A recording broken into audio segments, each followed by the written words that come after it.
sommes en lutte depuis à peu près 15 jours sur le site, mais pas seulement sur le site de Vernon.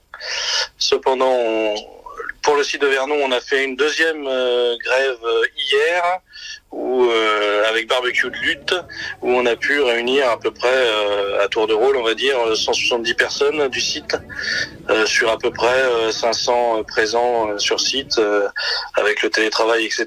On est beaucoup moins de présents sur site. Le site compte actuellement en gros 850 salariés en CDI.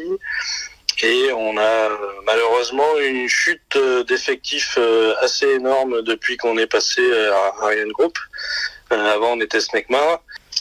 Et donc, depuis 2017, on a perdu quand même 295 équivalents temps plein, donc presque un tiers du site. Il prévoit de la chute encore plus vertigineuse jusqu'à 600 en 2025. Donc évidemment ça affecte tout le monde.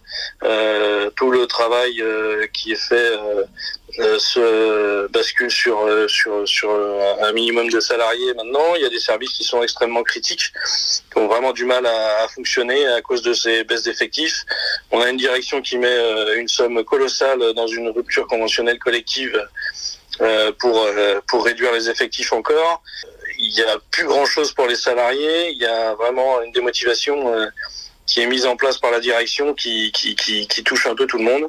Et ça devient catastrophique. Et donc, parallèlement à ça, on a le combat sur les salaires, évidemment, en ce moment. La direction, dans ses magouilles financières, arrive à quasiment doubler la trésorerie de l'entreprise avec 1,22 milliard d'euros.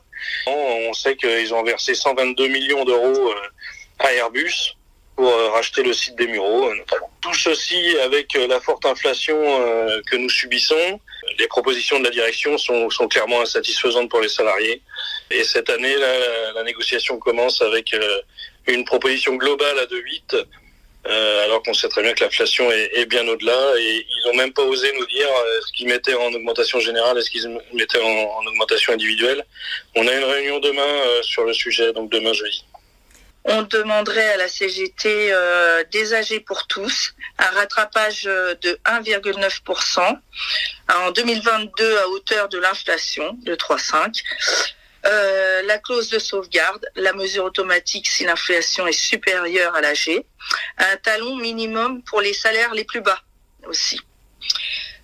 Toutes les primes revalorisées du niveau de l'AG, les primes énergie à uniformiser sur tout le périmètre Ariane Group SAS et à valoriser à 100 €.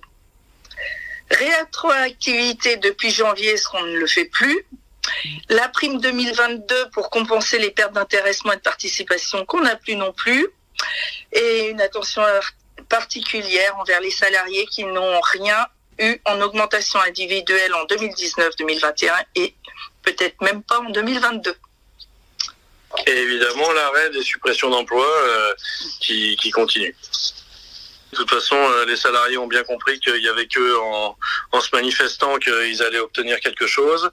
Là, clairement, sur le site, c'est un appel CGT Sud UNSA. La CFDT et la CFE-CGC se dit plutôt en retrait parce qu'elles attendent les résultats des négociations. Les salariés, eux, nous suivent pleinement sur le site, en tout cas, pour exiger plus en termes salariales.